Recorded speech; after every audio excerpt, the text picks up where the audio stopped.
I was sitting on my deck overlooking Cedar Ridge Lake when the first sharp, intrusive voice sliced through the peaceful morning air.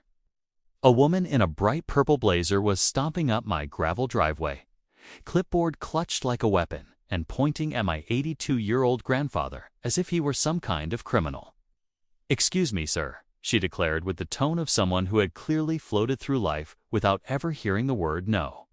"But this property is subject to HOA regulations, and I don't see your name listed on the approved occupancy roster." My grandfather, Arthur Mitchell, barely glanced up from the fishing lure he was tying. He'd been staying at my cabin for a month now, helping me repair the dock and sharing his secret trout recipes. The man had put in 45 years working for Cedar Ridge County 20.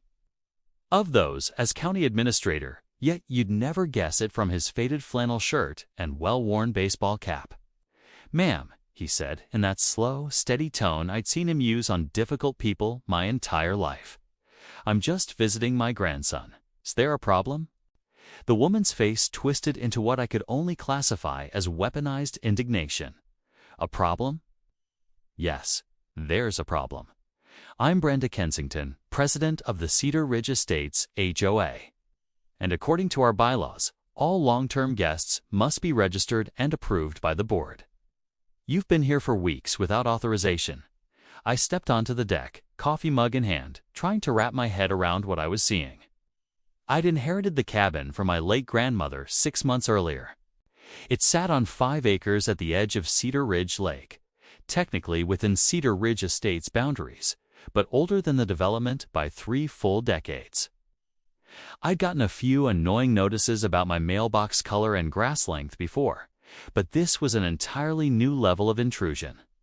"Brenda," I said, keeping my voice level despite the irritation building in my chest. "This is my grandfather. He's been helping me with repairs. I didn't realize I needed permission to have a family visit." She snapped toward me, hair perfectly unmoving despite her sharp turn. "Mr. Mitchell, our records indicate you are the sole owner of this property. Any resident staying longer than 14 consecutive days requires board approval. Your grandfather has been observed here for 23 days. Observed?" Grappa chuckled, placing his fishing gear aside. "You've been watching my cabin visits." Brenda puffed her chest out proudly. "The HOA maintains strict oversight to preserve property values and community standards. We have documented evidence of unauthorized occupancy, including photographs of this gentleman engaging in various frivolities without proper permits." She flipped through her clipboard with the precision of someone who had rehearsed this showdown. "Fishing without a community lake permit, operating power tools during quiet hours, and, most concerning, hosting what appears to be weekly poker games on Tuesday evenings with other unregistered individuals." I couldn't stop myself from laughing. Those poker games were just Grandpa and 3 retirees playing for spare change while discussing their medication schedules. But Brenda clearly wasn't operating with a sense of humor.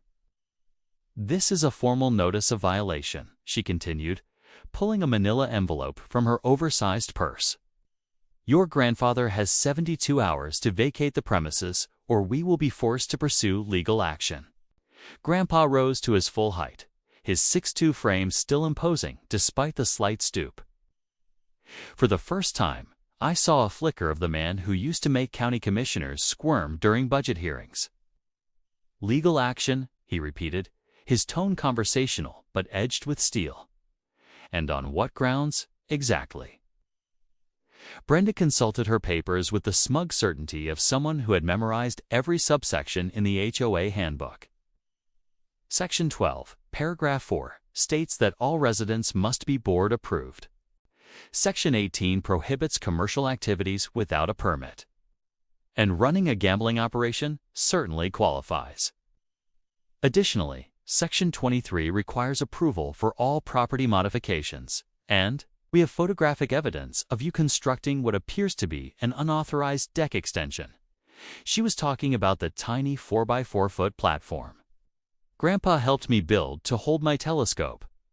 But apparently, in Brenda's universe, that was a full-blown architectural offense. Furthermore, she pressed on, gaining momentum like a downhill freight train. We have reports of excessive noise, including power tools at 7 a.m., which violates our quiet hours ending at 8 o'clock. There have been complaints about smoke from outdoor cooking. Don't get me started on the eyesore of that canoe rack you installed without architectural committee approval.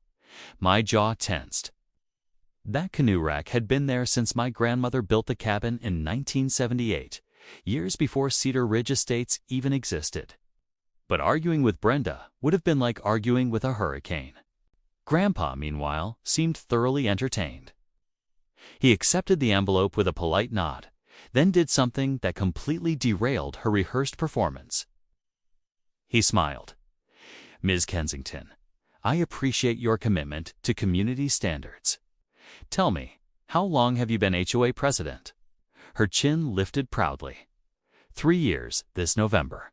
I've increased compliance by 40% and property values have risen accordingly. Impressive, Grandpa said, though I caught the sarcasm threading his words. And I assume you're well versed in County Ordinance 773B regarding grandfather clauses for pre-existing structures. Brenda's confident expression faltered. I'm familiar with all relevant regulations. Excellent. Then you're aware that properties built more than 20 years before an HOA's establishment maintain certain exemptions. But I'm sure someone as thorough as you has already verified that. I watched her cycle through multiple shades of red as she processed that. But she rebounded, fury restoring her energy.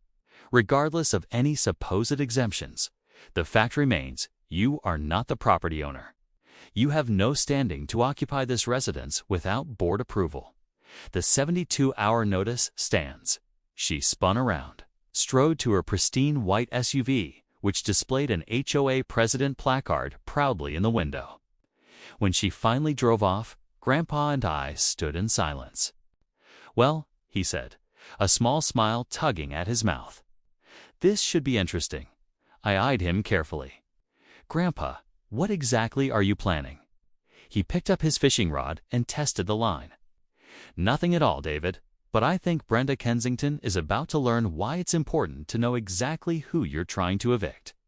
The next morning, I woke to find Grandpa already dressed in his best suit, the one he used to wear to county meetings. He was seated at the kitchen table, laptop open, legal documents spread out, scribbling notes on a yellow pad. "Going somewhere?" I asked, pouring coffee. "County Administrative Building," he replied without looking up. "Haven't been in a while? Thought I'd stop by and visit a few old friends." I knew that tone. Grandpa might have been retired for 5 years, but he still had deep roots in county government.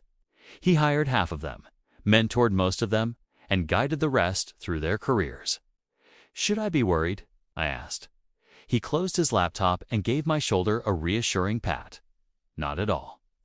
Just going to do a little research on our friend Brenda and the Cedar Ridge Estates HOA." While Grandpa was gone, I tried to get back to work. I'm a software developer and usually work from the cabin, but staying focused was impossible with all the movement outside. Brenda's white SUV passed by no fewer than 4 times that morning, slowing each time so she could scrutinize the property. On the 5th pass, she actually stopped and began taking photos. My phone buzzed. A text from my neighbor Tom. "The president is measuring your dock. Thought you should know."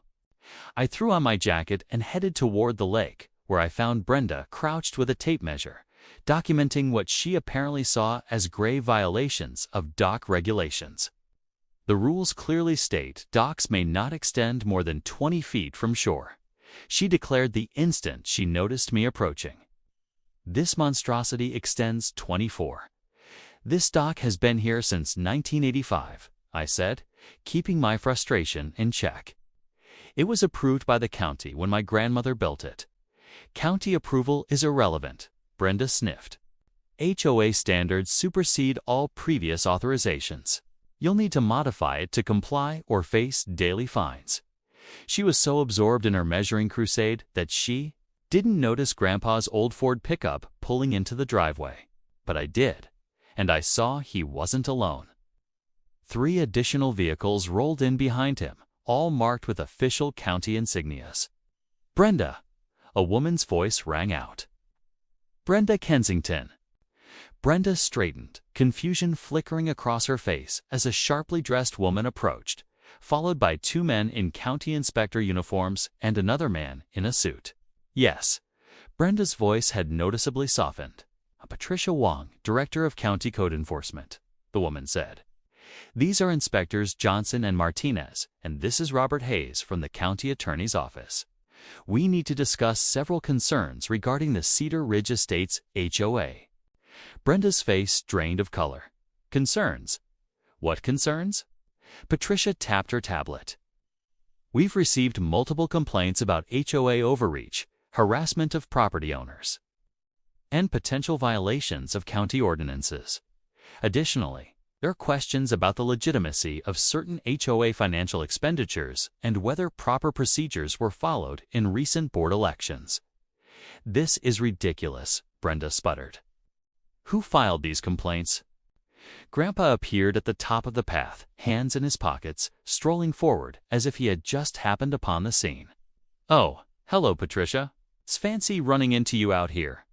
Patricia's polished demeanor cracked slightly into a fond smile. "Mr. Mitchell, I should have known you'd be involved somehow." Brenda's eyes darted between them in disbelief. You know each other?" "Arthur hired me 22 years ago," Patricia said casually. "He was my mentor when I was just a junior inspector. Best supervisor I ever had." Inspector Johnson nodded. "He taught me everything I know." Still reference his old manual. Martinez added, "He officiated my wedding when he was acting county clerk." Even Hayes, the county attorney, cracked a small smile. "He gave me my first job out of law school." Brenda looked as if she'd bitten into a lemon. "This is a conflict of interest. You can't investigate complaints from your former boss."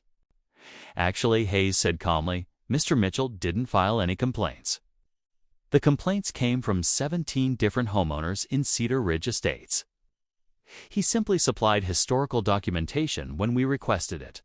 Patricia pulled a thick folder from her bag.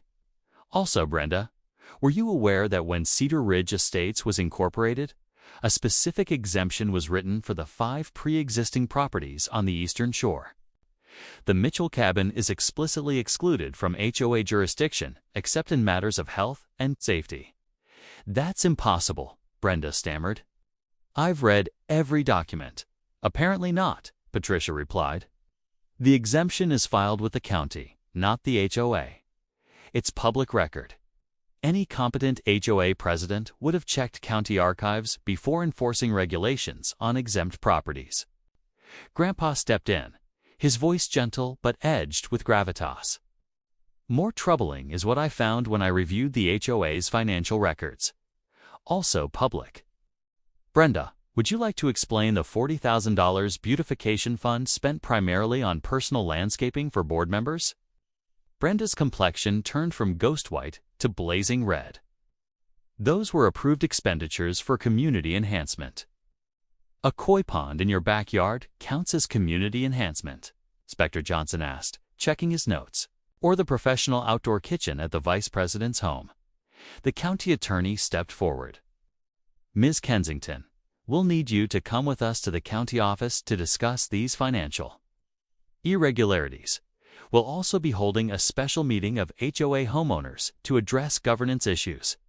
"You can't do this," Brenda shrieked. "I've done everything for this community. Property values are up. Compliance is at an all-time high." "Compliance obtained through harassment and illegal enforcement isn't something to boast about," Patricia said coolly. "We have documented evidence of you issuing fake violations, trespassing on private property, and using HOA funds for personal surveillance equipment." She turned toward me. "David, on behalf of the county, I apologize for any harassment you've endured. Your property is exempt from HOA oversight, and any fines or notices issued to you are null and void." Brenda stood frozen, her mouth opening and closing helplessly. Finally, she managed, "This isn't over. I'll sue every one of you. I'll go to the state." "Ah, Brenda," Grandpa said gently but firmly, I'd think very carefully about your next steps. The county attorney has enough evidence of financial misappropriation to pursue criminal charges. Right now, they're allowing you to cooperate. I suggest you take it." The fight drained out of her instantly. Her shoulders sagged, the bravado evaporating. She suddenly looked like what she truly was, a bitter woman who'd let a tiny bit of authority corrupt her completely. "Fine," she whispered. "What do you want me to do?" Hayes handed her a document. "First, sign this resignation from the HOA board, effective immediately. Second, cooperate fully with the financial investigation. Third, provide written apologies to every homeowner you've harassed, including David and Arthur Mitchell." Brenda signed the papers with trembling hands. Watching her world collapse brought a mix of satisfaction and sympathy. She'd brought all of this upon herself. But witnessing someone unravel was never pleasant. Once the county officials left with Brenda in tow, Grandpa and I sat together on the deck in thoughtful silence. Eventually, I had to ask, "How did you know about the financial stuff?" He grinned. "I didn't, not completely.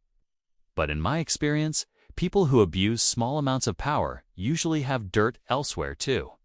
I made a few calls, pointed them to the right places, and Patricia's team did the rest. And the exemption. I pressed, oh, that I knew for sure.